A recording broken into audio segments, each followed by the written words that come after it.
We are going to get ready for our next panel.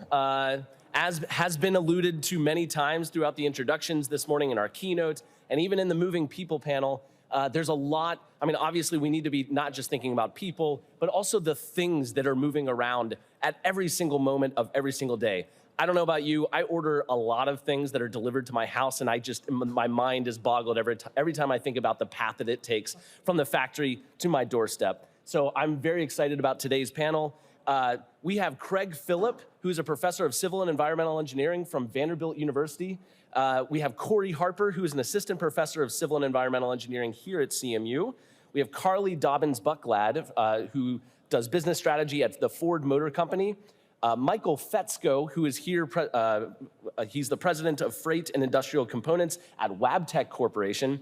And then last but not least, we have Chris Hendrickson, who is going to be our great moderator today. He's the director of the Traffic 21 Institute here at CMU. So thank you all for being here to talk about moving freight transportation.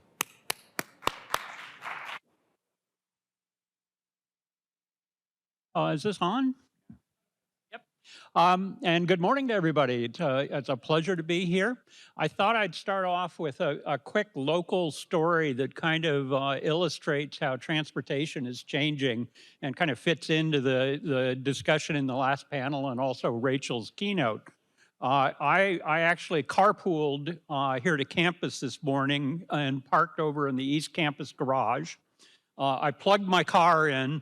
And during the last panel, I got a notification from the charger and a notification from my car that is now fully charged over here in the East Campus garage. So I wanted to start off and say, boy, electrification can work.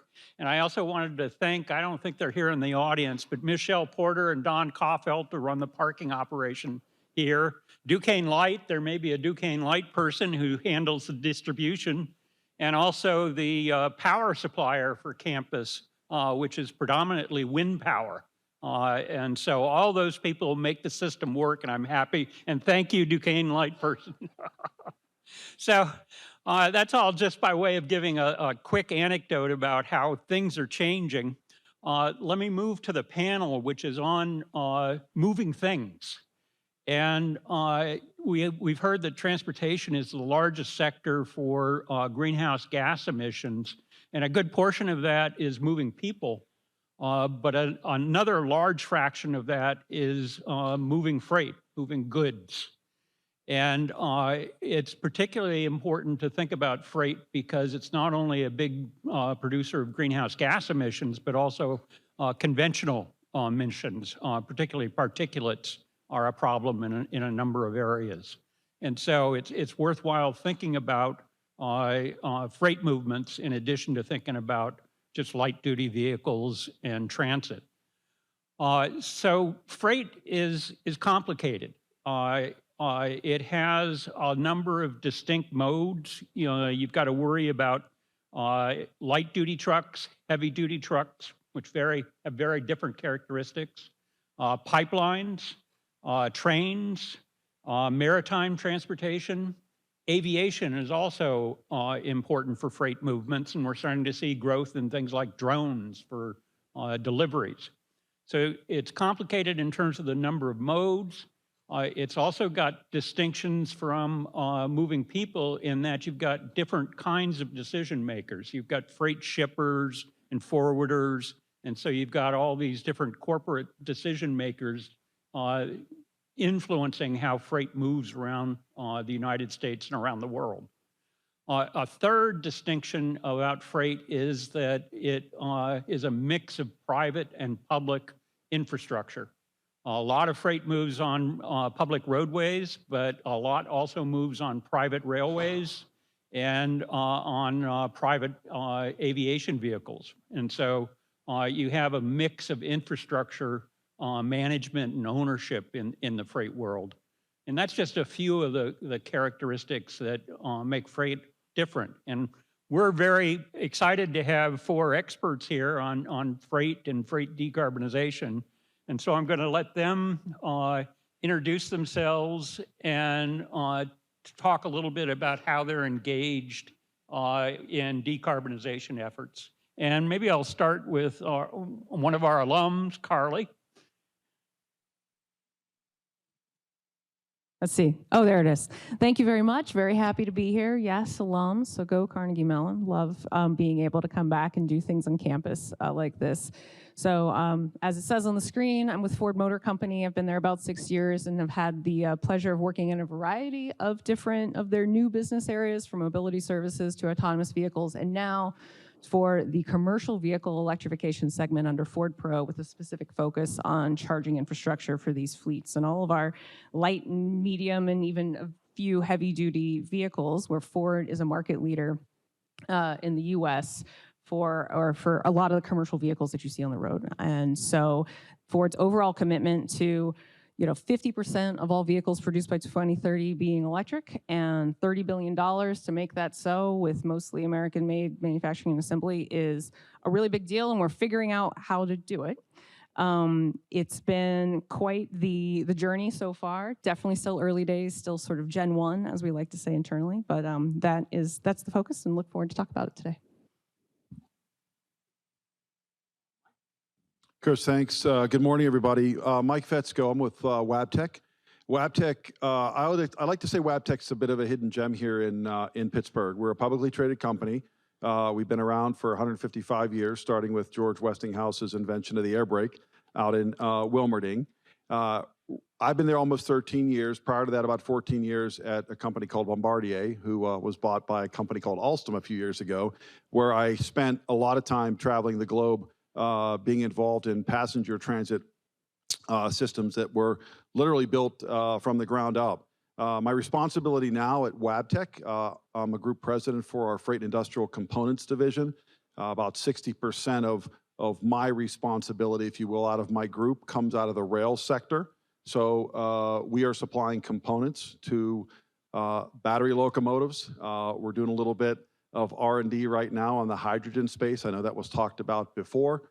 And we've got active and live projects. Maybe one real quick one I can share with you is on a very specific application. Next month in April, we will deliver 2 of the first, I'll call 25 locomotives for a diesel battery hybrid, which is for a work train for New York City Transit. And this is something that they talked about, oh my gosh, for probably 15 to 20 years. And that locomotive, if you will run on diesel up to the tunnel when it goes into the tunnel to do maintenance work. There was a big complaint many years ago from the workers of smelling fumes, things like that. It'll switch on to batteries and do all the work in the tunnel. When it comes back out, it'll switch back to diesel and get back to the depot. So kind of some cool stuff that we do. The last thing I'll say, not to pitch Wabtec, is we are doing a ton of work, as I said, with batteries, bio, renewable, and such on the locomotive space, on the freight rail corridor here in North America and in other parts of the globe. So glad to be here and glad to talk about that. I should have mentioned that you're an alum of Carnegie Mellon, so it's good to have you back. Well, not an official alum, I will say. I've got my PhD classes done. I took the comp exam. I got wrapped up to a lot of travel. So this is going to be my retirement project, is to get back here and finish a PhD at some point. So looking forward to that. Good, I am too. I'll turn to Craig, who he's listed as the former CEO of Ingram Barge, and I'll tell a little quick story about that.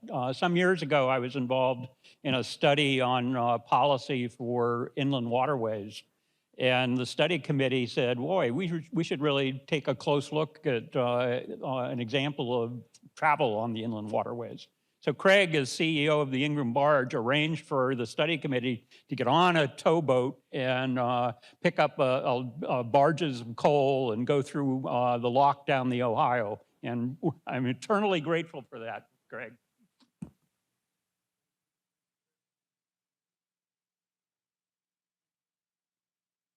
Thank you. Thank you, Chris, and good morning. I'm delighted to be here. I am not an alumni of Carnegie Mellon. But I did have a daughter that went here as a chemical engineer. So, as Chris mentioned, I spent the bulk of my career before kind of a second half of life career at Vanderbilt, working for what has become the largest domestic maritime company in the United States, Ingram Barge Company. When I joined the company in the early 80s, one of the first projects I was embarked upon was buying the barge assets of U.S. Steel. And for many years, they were our largest customer, and we had a large operation here in Dravosburg. If you know your geography here, it's up the Mon River, 19.6 miles. And so have a great affection for the community, and I've had a chance since the 80s to watch the transformation of Pittsburgh, which has been amazing. I'm just going to say a little bit about the kind of the maritime world, because it's big. It's a lot less invisible than it was after COVID struck and everybody learned what supply chains were. But it has a couple of big important buckets. They're very, very different from through the lens of thinking decarbonization. So just let me take a minute to describe those, and maybe we can talk about the particular issues in the Q&A. But the biggest part of maritime in the world is what we call the blue water maritime sector, which is the large giant ships, which now are so essential to all of us living the lives that we lead, consuming all the things that we consume, most of which are not just made somewhere else in the United States, but they're made somewhere else in the world. And it's just impossible to minimize how important that international shipping business has become to letting people in our country, for sure, and around the world live and work the way that they do. It's also really important for moving all the bulk products internationally. It's most important for agriculture, and the United States is the most important agricultural exporter in the world, and for the energy products, petroleum, natural gas. So that is one segment of the maritime world. The second segment is the part that if you live here in Pittsburgh, you can't avoid looking at, because you go over the bridges that go over a small part of the navigable waterway system, which extends from up here in Pittsburgh down the Ohio River, along a couple of tributaries to the Ohio River, connecting to the Mississippi River, which in turn connects to the Gulf of Mexico, and go the other direction, and you go up all the way to Minneapolis, St. Paul, and Chicago. So that's what we call it, the brown water sector of the maritime world. That's the part that I came from, and it's all focused on movement of domestically from one place to another in the United States, although a lot of the cargoes are often cargoes that are going to go overseas for export or come in from import. So two very, very different kind of equipment that's used, issues related to decarbonization, and look forward to talking about those, Chris, as we get into the Q&A. And I'll turn to our final panelist, Corey, who's also an alum from Carnegie Mellon. So I'm Corey Harper, so I'm an assistant professor here. I'm jointly appointed, so I'm in civil engineering as well as High School of Public Policy, and I direct the Future Mobility Systems Lab. We look at emerging trends in transportation, so autonomous vehicles, micromobility, and we try to better understand how these technologies impact the transportation system, so congestion and emissions, but also how they impact people. So a very big equity lens to my research as well. And today I'll mostly be talking about e-commerce. So during COVID, I don't know about you all, but I started shopping online. I know a lot of people did. So we, and reading a lot of articles, that trend is expected to continue to increase, right? So a lot of people, instead of going to the grocery store or to many other places where they used to shop, they're ordering online. Amazon's a really big thing. When I look around my neighborhood, I see a lot of Amazon vehicles driving around, dropping packages off. So my lab, we tried to better understand how people switching from in-person shopping to online shopping has impacted congestion, emissions in our downtown urban areas. So looking forward to talking to you all about that today.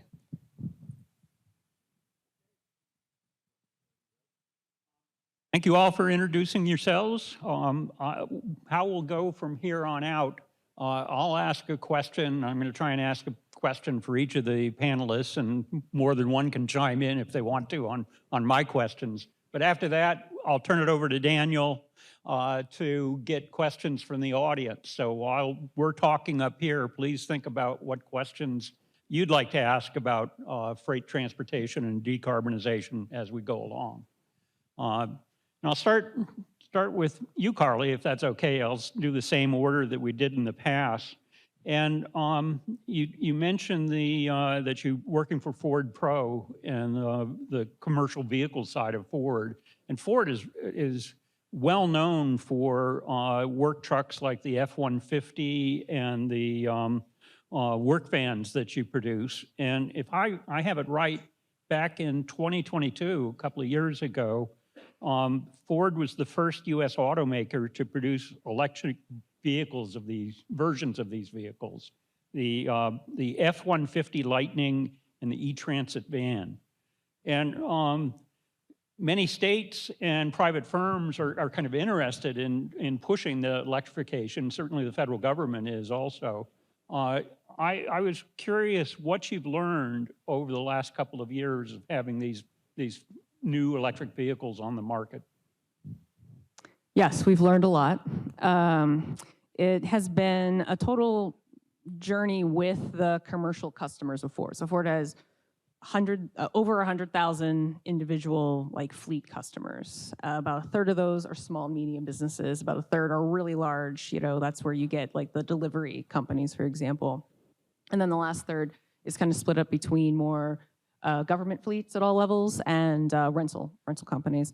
And so some things we've learned on the first hand is we did a lot of work and a lot of studying and a lot of effort went into the design of those first two sort of marquee, right? The F-150 Lightning and the E-Transit van, to try to make them as good a fit for as many of those customers as we could. And I think one of the main takeaways is that it's not going to be that simple. It's not really going to be able to be much of a one-size-fits-all. The variation in use cases and operating patterns and operating environments is really causing us to think about how to have more flavors and versions of these vehicles for the Generation 2 vehicles that'll be coming out in the next couple years. So that was one thing.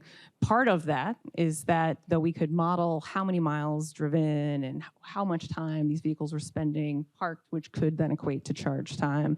When you go to the customers themselves and you ask them what they want to buy and what they were thinking, they go, we want even more range. Even though technically our data says that you may not need it, they want it anyway. And part of that gets to what the previous panel was speaking about earlier around charging anxiety. So not just do I have enough miles to do the job, which is certainly a real question and certainly a constraint for plenty of the customers, but also there's a lot of fear and concern that when they need to charge, they won't be able to based on issues with current reliability and availability of the public charging network. So that gets to the second big learning, which is the folks who are buying vehicles at fleet companies are not necessarily the same folks who are in charge of facilities and installing charging infrastructure or working on whatever other requirements and upgrades and site design is required to support that charging infrastructure. And I think what we've seen is that the average cost of doing so is averaging, which is, again, there's a lot of variation, but averaging 5 times what people were originally expected, which is significant. And it's also taking about that much longer than anyone expected. So if you have a vehicle, but you don't have a way to charge it, that is definitely a problem for being able to deploy those into fleets. And along those lines, I think there's definitely, to get the most societal benefit, you don't want to rely on public charging as your main mode to charge all these vehicles, right? Like private charging or at least low and slow AC charging, where it's not the big draw at once. You can time it when electricity is the least expensive, overnight ideally while the vehicles are parked. For fleets, that means it needs to be pretty much installed on their property or wherever those vehicles are parked overnight. So that infrastructure cost becomes a major, major barrier. So those are 2 things we're working on as we figure out what this next generation of fleet deployment really looks like.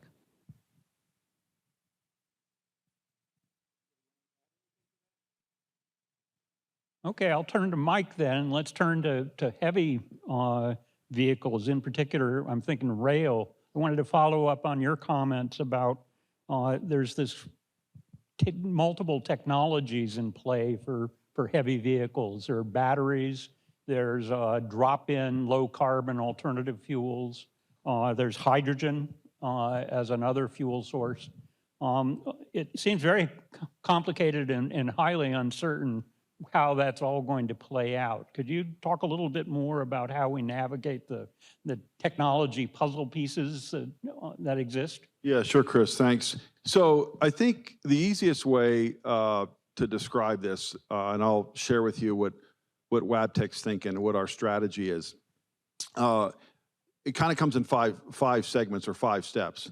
So the first step, fortunately, unfortunately, the internal combustion engine is still around to stay for a while. And we're making modifications to that as we speak. So basically, probably pushing 10 years ago when Tier 4 regulations came in, which were a priority, or I'll say a directive, if you will, after it was 2000, starting in 14, or I'm sorry, end of 14 into 15, I think is when it was, when a brand new locomotive engine had to meet Tier 4 requirements. So there was a big push for us, and what that did is really took about 90% of NOx emissions out, or made that reduction when you talk about decarb. Now, what's the next step? The next step now, really for us, when I say for us, this is really more of an industry thing. And if you look at freight rail or even passenger rail, it really applies to both. Now, what we're really doing is a mix of what I would call standard diesel, biodiesel, and renewable diesel. And as I speak today, when we say we're doing this, we're making modifications to our engine. And these modifications go fairly quickly, so to speak. We're actually right now running a train with, I'll call a mix of about 11% bio, with about 50% renewable, and the rest standard. Later this year, the next step goal is to go 20% bio, 80% renewable. So kind of like a 20-80 mix. What's the advantage? The advantage really becomes all those fuel sources aren't always readily available in the same quantities. But you can intermix, or a railroad, I'll say, will intermix when they're fueling a locomotive.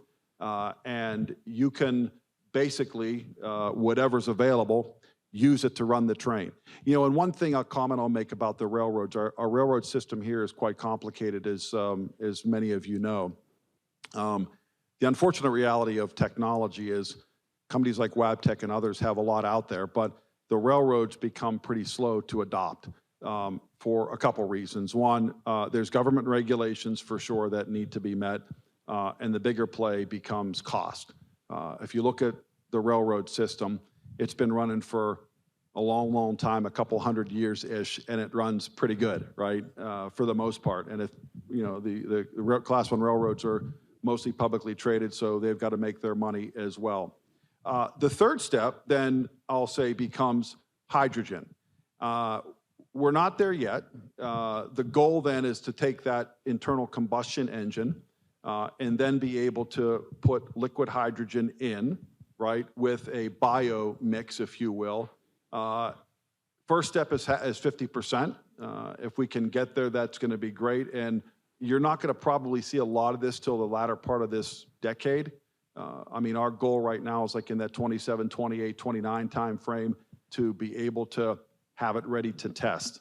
And then you crank that mix up a little bit higher to really start to get, if you can get like more 70% hydrogen in the fuel mix, you'll get probably 70, 80% further decarb or reduction in decarb when that all starts to work. The fourth step becomes fuel cells, right? And that's kind of the challenge, because once you go to a hydrogen fuel cell in a locomotive, you really can't turn back. So for those first 3 steps, when you start to play with the fuel mixes, whether it's bio, renewable, or hydrogen, if for some reason you want to go back from an engine standpoint, you can still go back to diesel. Once you get to the fuel cell stage and you convert a locomotive to a fuel cell, you really can't go back. And then obviously there's some challenges there, as we see with hydrogen hubs and how are you going to get it. The fifth part of that is batteries. I don't mean to save it for last, but that's something that obviously we're doing today. And the real challenge there, it's going to be tough to see an entire freight locomotive, because think about this, right? When you see a locomotive out there, typically there's more than one engine, if you will, or units of power. They're being developed today, and really the concept might be power, batteries, power, diesel, battery, diesel, for the most part. There probably will be a time later on when you might see a full battery train out there, but it's going to be in a certain or specific application, if you will. So really, that's the mode right now, is to take batteries, which we are developing, which we do have an operation. We ran a trial a few years ago in 21 out in California with a battery locomotive in a consist. How do you charge the batteries? I'll say there's regenerative braking, the technology that we've got to be able to do that. But that's kind of the 5-step process, if you will, really taking most of the internal combustion engine and combining it with different types of fuel types. Fuel cells, hydrogen fuel cells are the next part. That's down the road. And then, of course, batteries are what we're talking about today to intermix in those train consists. I like the notion of having these alternatives that exist at different stages of innovation, particularly since I foresee that drop-in low-carbon liquid alternative fuel, there's going to be a lot of competition for that from aviation, from maritime transportation, but also non-transportation uses. For example, biomass is an excellent way to do carbon sequestration from the atmosphere. And so that might be the best way to use our biomass rather than using it as fuel. And we'll have to see how that plays out in the future. Well, aviation, Chris, is really the challenge today, right? So aviation is kind of getting, or I'll say front and center, and getting most of the attention, or even most of the biofuel, if you will. So that's really what really prompted a big part of our strategy to say, hey, if we can really make some minor modifications along the way to our, I'll call 4-stroke combustion engine, which has been around for a long, long time, that really becomes the way to go, at least in the short term, to be able to take whatever biofuel or renewables we can get from the industry, because that's got to be developed as well. The source has to be there, and then combine that with diesel. But you're right, aviation right now is a bit front and center versus rail. Okay, let me turn to Craig, and I was really interested in your talk about deep water shipping and inland waterways. Mike kind of focused on some of the technologies that exist. I'd be interested in your thoughts on the interplay among stakeholders. Yeah. You've got ports, you've got inland waterway, you've got the transshipment from the deep water container ships to other modes. Can you talk a little bit about the stakeholders and how they may enable decarbonization or kind of put up roadblocks to decarbonization? Yeah, I will, and thanks. And let me start by building off of Mike's comments about he kind of envisions a 5-step or 5-stage view. And for the brownwater side of the maritime now, you might think of us, we might call ourselves stage 6, because there's those towboats that you might see down running on the Mon or the Allegheny or the Ohio River. Almost all of them have if you open up the engine room, what you'll see are railroad locomotives. That's almost the most common power plant that's used today by far. And multiple reasons, but one of them is there are only a few thousand of those towboats on the system today. There are tens of thousands of locomotives. So when you think about where the energy and investment to make innovation comes from, it's from the locomotive users. And so our industry, that part of the maritime industry, has always been dependent upon innovation in the locomotive and railroad side, which we ultimately adopt. And the regulators have followed right along. So mentioned Tier 4 engines. We had to adopt Tier 4 engines in the domestic brownwater maritime side about 5 years after the railroad guys did, and it was a reflection of the fact that we were going to be the 6th step in the 5-step process. So those towboats are typically pretty old because they run in fresh water, and they've been about the same size since the turn of the century, not the turn of the 20th to the 21st century, but the turn of the 20th century, back 125 years ago, because that's when they started building out the system that you see today here on these rivers in Pittsburgh, the locks and dams. And those locks and dams have been the same size since they started putting them in place in the early 1900s. So the towboats were built and the barges that you see are all sized so that they maximize the capacity that can be moving on the system. And that capacity that limitation has existed in the same way over now more than a century. So the vessels that we built in the 1960s and 70s when we were building diesel locomotives, those vessels are still in operation today. And we have managed to be able to retrofit the existing locomotive or even to replace with a new one. But I say all that because it makes the barriers to innovation a little more formidable, because we can't realistically think about building a new vessel. It's just too expensive in the current environment. The industry has typically looked at replacing the power plant itself. And some of these replacements involve a completely new ecosystem on the vessel in terms of what's being stored and where. And so it may not be possible to retrofit. So it just adds a level of complexity to how the brownwater guys are thinking about it. We mentioned stakeholders. In that case, it's all about the ecosystem and infrastructure so that these vessels can run up and down the river with whatever fuel might be the new fuel, whether it's ammonia or hydrogen or the renewable diesels.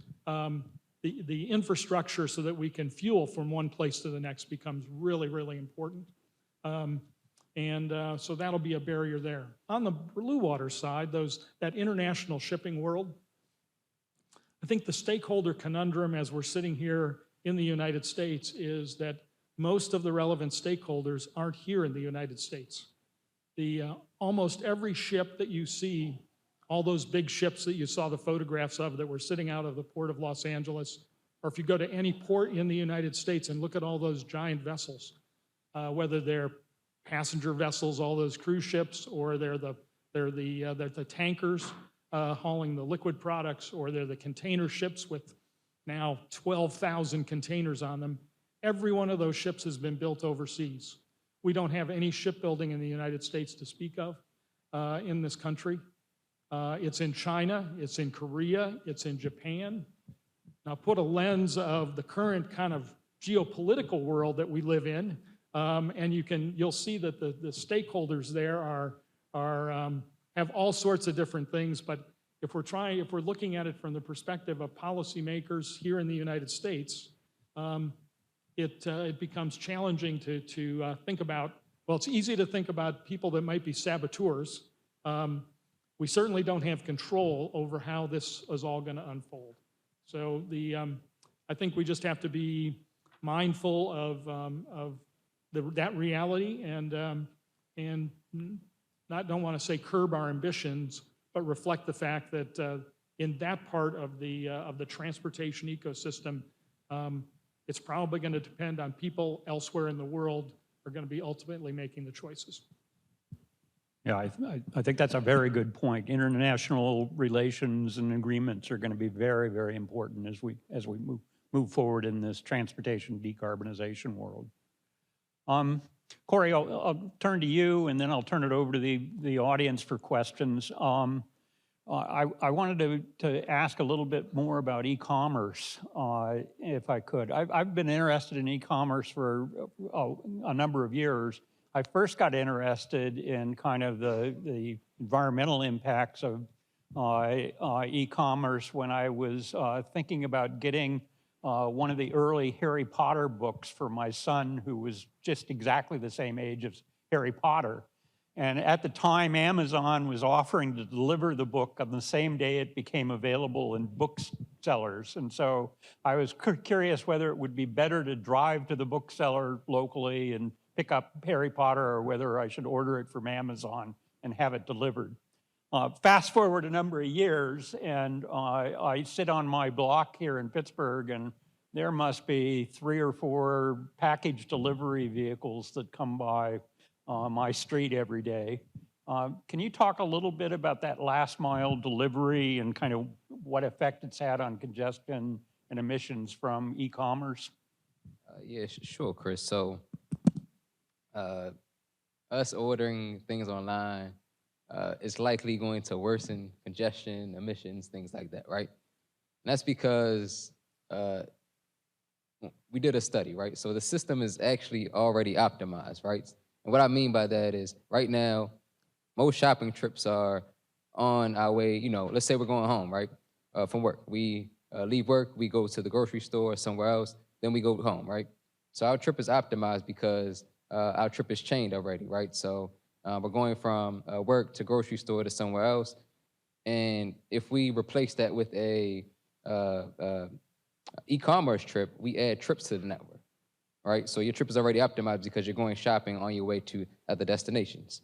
Now, if you replace those trips with e-commerce, the system is going to worsen in terms of congestion and emissions. There are other types of trips you can replace that could improve things. So dedicated trips. So those are trips, for example, from your home to the grocery store or to the bookstore and back home.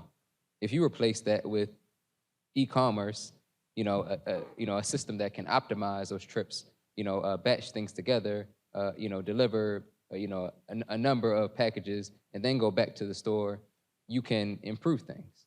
Another way to maybe get benefits if this becomes widespread, which it seems like it is where we're shopping at, right? So where you're shopping at has a really big impact on congestion and emissions. So right now, a lot of people, they go to their favorite store, and it's not necessarily close to their home, right? So your favorite grocery store might be Trader Joe's, Giant Eagle might be close to your home, or Whole Foods might be your favorite grocery store, but Whole Foods, some other grocery stores closer to your home. So making sure that, or encouraging people to actually shop closer to their home, could be a way to reduce congestion and emissions if they're going to do it online. But I think in order to change a lot of these patterns that we see, we'd have to, policy has to come into play, right? So, policymakers could think of incentives to have people shop closer to their home. So if a store is within a certain distance of their home, they could be provided with an incentive or a discount to make that trip online. Otherwise, they don't have that incentive. It's a little bit further away. Some other things to consider are, do we still go to the grocery store and order online, or do we actually replace that trip with an online order? So that's another thing too. So are we complementing, meaning that we're doing both, or are we substituting, meaning that we're switching?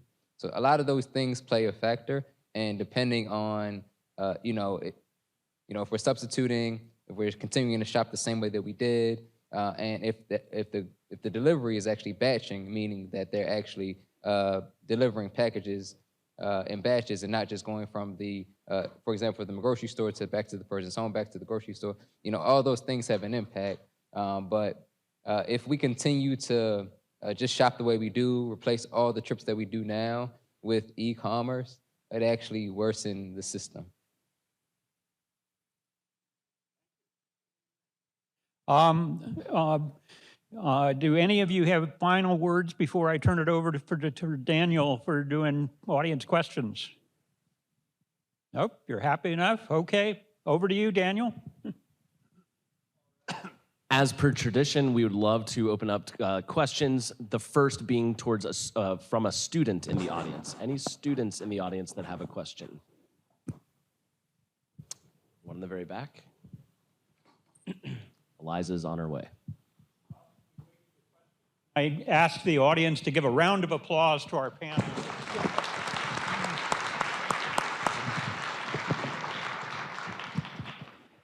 Thank you so much for the insightful talk. I want to ask about the adoption of commercial vehicles, really the conversations that go on and the hesitancy that might happen in convincing customers to electrify their light duty fleets, particularly interested in middle mile when we get to longer ranges as well. If the total cost of ownership numbers look good, what is sort of like the pre-sales conversations that go on, the free analyses you do to try to convince them in these long-term investments, and then why they still might not adopt in certain cases if the costs might be beneficial in the long run? Thank you. Should I start with that one?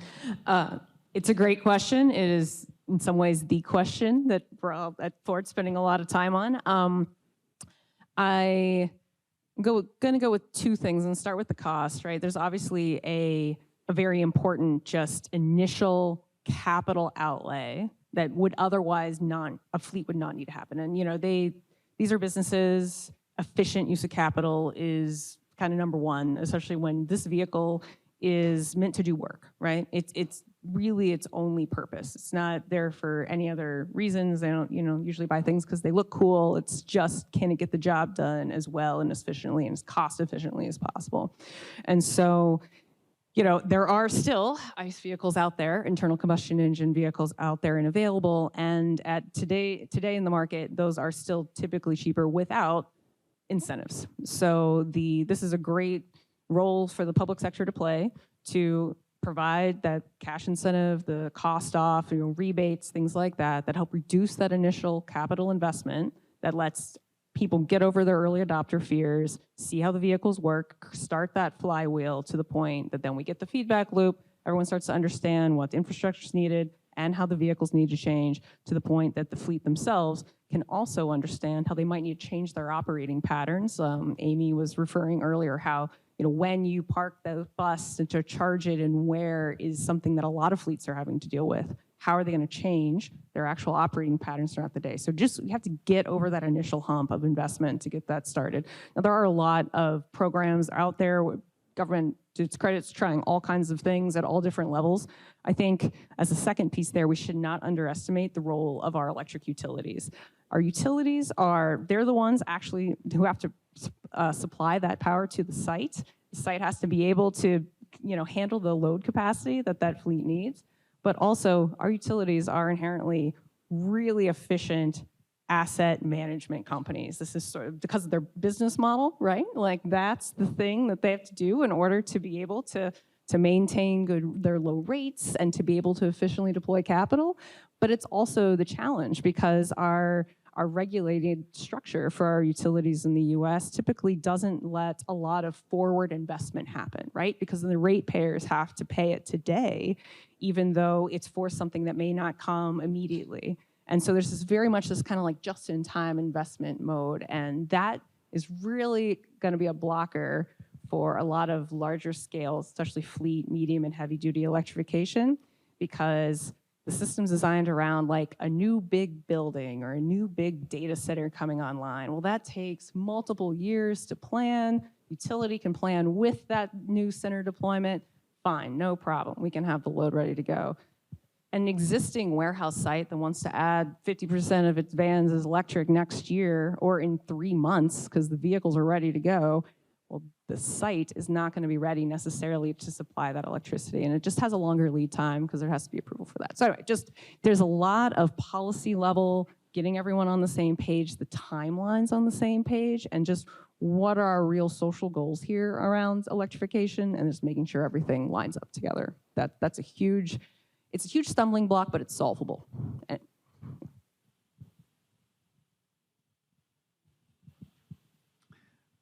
Yes, with battery technology and issues relating to that, I know some companies around the world, and I'm sure some of you are also in research of what about battery replacement technology versus recharging? Well, let me start from the rail side. It's for us, it's a bit of an emerging industry. I think when you talk about all these sustainable technologies, I think the great thing is for everybody here in the room and many others, right? It's going to create other opportunities for R&D, other opportunities for businesses to pop up. And you talk about batteries, it's a big question, right? What do you do with them when they're done? And it's great to keep recharging batteries, but just like a battery we use for a flashlight, at some point it's no good, and you got to dispose of it at some point. I think if that's the question you're asking relative to the rail side, it's a problem that I'm not so certain has been solved yet. I mean, there's people that are popping up right now saying, "Hey, I can take a bunch of batteries and recycle them and do certain things with them." But to me, that's emerging, which is kind of an intriguing and interesting part of how this is all going to play out, probably over the next couple decades, if you will, because when you start to employ or deploy, if you will, new technologies, it's just going to create other industries, and that's certainly going to be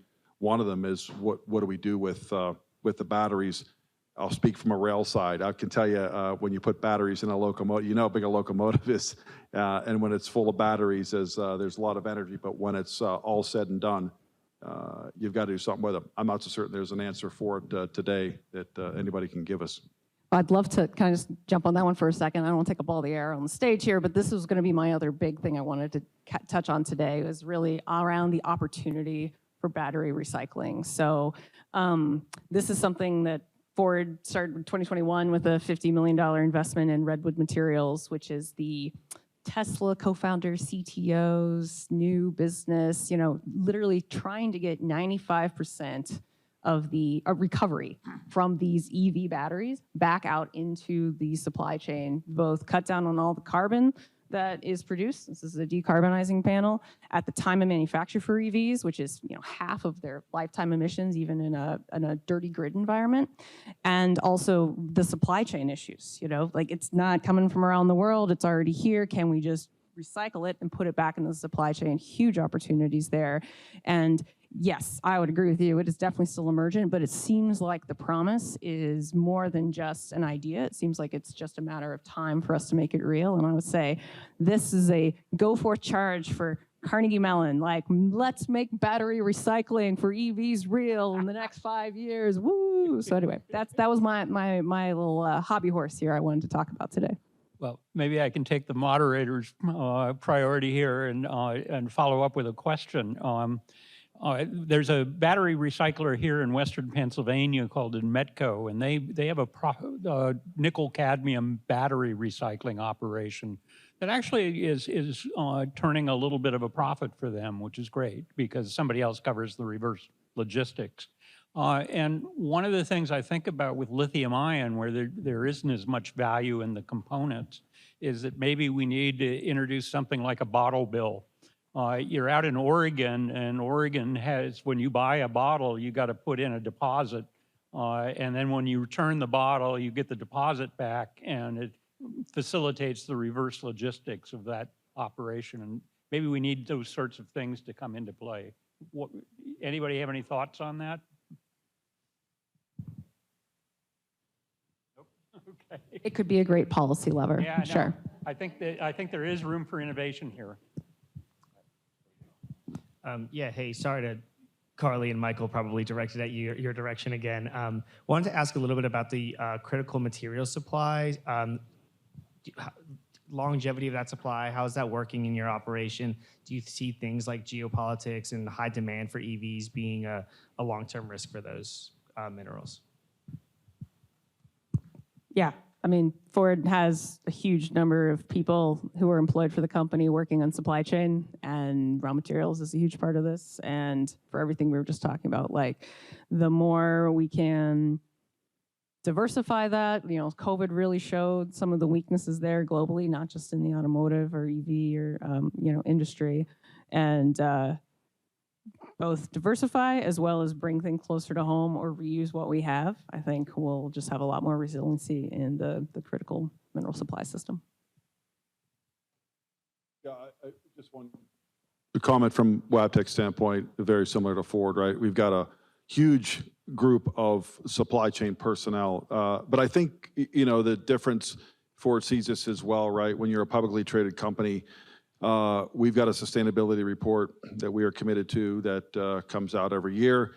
And I think, to be frank about it, we started this journey probably 3, 4, 5 years ago, you kind of start from, wow, what does this all mean?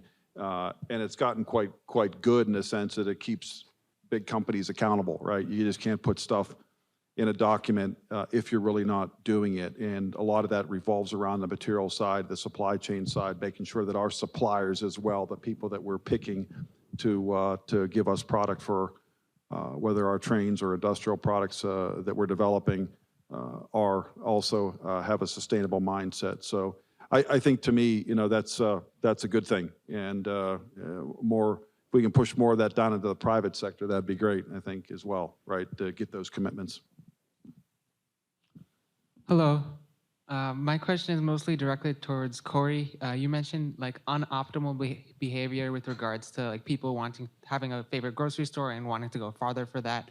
So what kind of incentives do you think might be best for tackling that, like a carbon tax or something like that? And to add on to that, how can we do that fairly for people who live in food deserts and really don't have a lot of options? So let's see. So I guess for people who live in food deserts and don't have a lot of options, I guess you'd have to consider that in the policy structure that you make up. So if you live in a food desert and I know in an urban area, food desert, fresh food within a mile of rural areas defined a little differently. But if you're in a food desert, then I don't know, maybe you get an incentive to shop online or something like that to make it easier for you to actually source grocery and things like that. I know that, I don't know if they've changed this, but when we're doing some of this research, people who had food stamps and things like that, they couldn't order online or pay for delivery. So, policies could come into play to allow them to start to order online, get some of these fresh food sources that may not exist that's close to them. So maybe there are special policies that need to be developed for those people so that they can still access fresh foods and eat healthy. And I think the other question was about how do you get people to change some of their shopping patterns? One of the things that I see is an incentive, right? So if you're within a certain distance to something, maybe there's some incentive that comes into play. Maybe you get free delivery, or maybe you get a 5% off or something like that to encourage you to shop closer than farther away. Great. Thank you so much. Unfortunately, we are out of time for questions for this panel, but Chris, thank you for doing an amazing job moderating this panel. And Craig, Corey, Carly, and Mike, thank you so much for offering your insights. Let's give them a round of applause.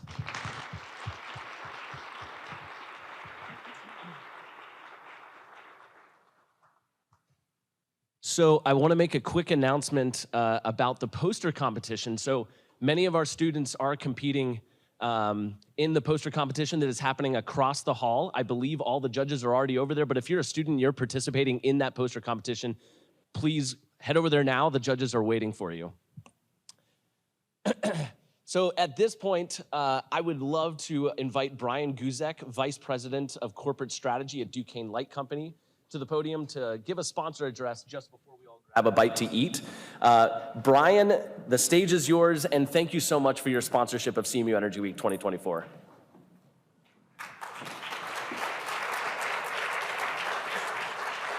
Well, good. Make sure you guys can hear me. I can speak up loud. Well, first, welcome. Good afternoon. It's amazing to see the bright minds here, and particularly in Pittsburgh. I think some of you may have been here last year. I'm fourth generation Pittsburgh. My kids are actually fifth generation in the same township. So I really have a lot of heartfelt moments for what we're doing and what we're doing for here in Pittsburgh. Why is that important? Well, I would say at Duquesne Light, we're focused on a clean energy future for all, and that's everyone. We want to make sure that maybe in the past, neighborhoods and people in Pittsburgh were kind of left behind. And as we go through this energy transition in the fourth industrial revolution, we want to make sure that everyone can participate. So I want to give everyone kind of a brief overview of how we're seeing the electric vehicle landscape as it sits today, focus a little bit regionally, talk about our vision a little bit more, and then talk about the great work that the team at Duquesne Light's doing to really facilitate that and to be there for support. A couple key facts. So when you think about electric vehicles, we were about a little over 9%. That's up from about 6% previously. So what does that mean? There's 3 million EVs on the road, and oddly enough, or excitingly enough, 1 million of those were in 2023. So if you think about the exponential curve and what we're driving, the nation's seeing it, and not only are they seeing it, we're investing in it. So as a country, the recent bipartisan act is $200 billion with a B, investing in electrical vehicles and infrastructure. So they're not going anywhere. If anything, they're coming rapidly fast, and we're ready at Duquesne Light. So what does it mean for us here in Pittsburgh? We just went over 10,000. I see my team here. Before I forget, can all the Duquesne Light people just put your hands up? Come on, put them up. Thank you. So if you, give them a round of applause. If you have questions about the utility, I know the utility partnerships come up a lot. We do feel like we're unique. when we're driving a clean energy future for all, we also don't forget about our past and the investments that we've made. Most utilities across the United States are really concerned about their transmission capacity. We are not. We've built very heavily for manufacturing. If you've been here in the 60s, 70s, 80s, the shorelines were lined with manufacturing, requiring a huge need for transmission infrastructure. We've maintained that when the factories have gone away.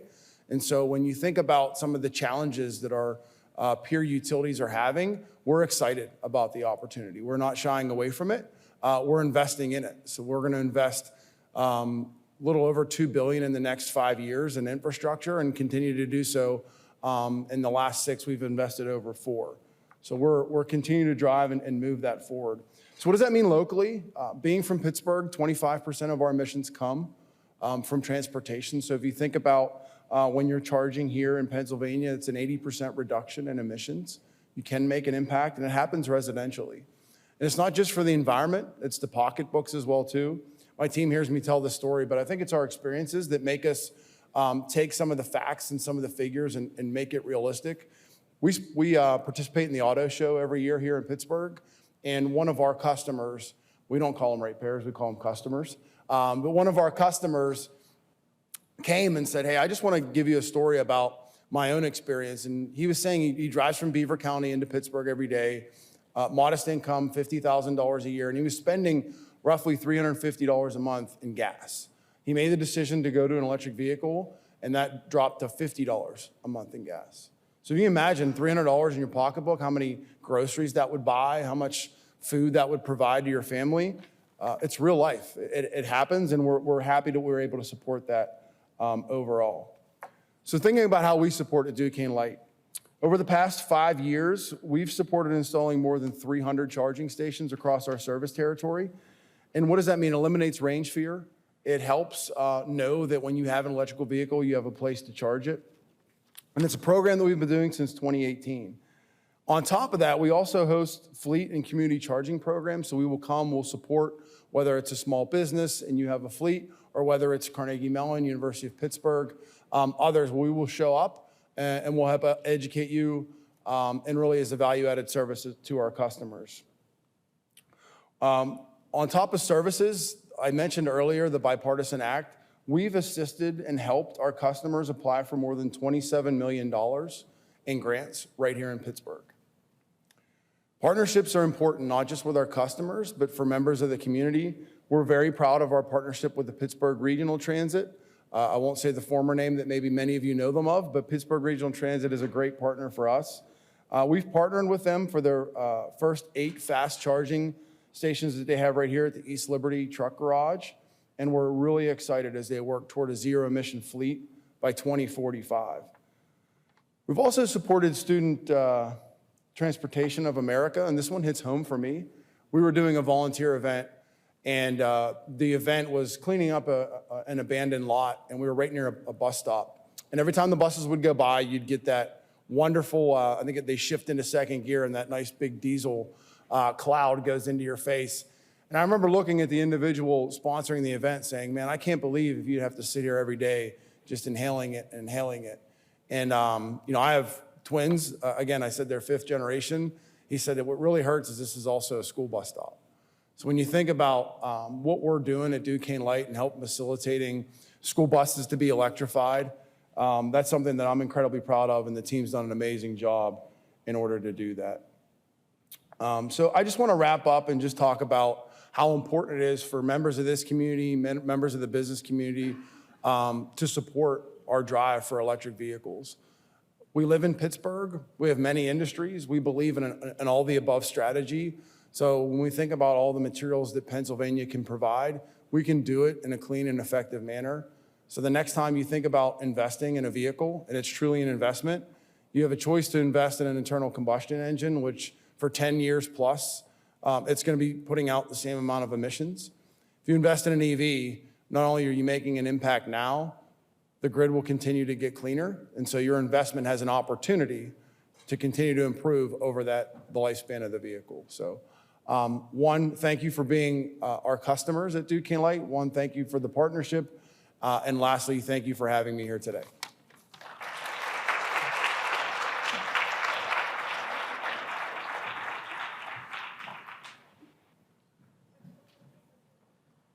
All right, so just some final announcements before lunch. Before I release all of you to go to lunch, I just want to make sure I covered that we're trying to keep CMU Energy Week as low waste as possible. So all of the utensils and plates and everything are compostable. So in the room where all the food is, when you're disposing of your stuff, make sure you put it in a green compostable bag. Again, to try to keep this as low waste as possible. One last thing is, I mentioned the poster competition that's happening across the hall. That is, underway right now. The judges are going to various posters, but that is open to all of you. And I encourage all of you over lunch to go over, if a student is, not being quizzed by the judges, ask them questions, engage with them, get to know about their research. This is a big day for them, so I hope you all enjoy. So enjoy lunch, and we will be back here just before 1:15. Thanks.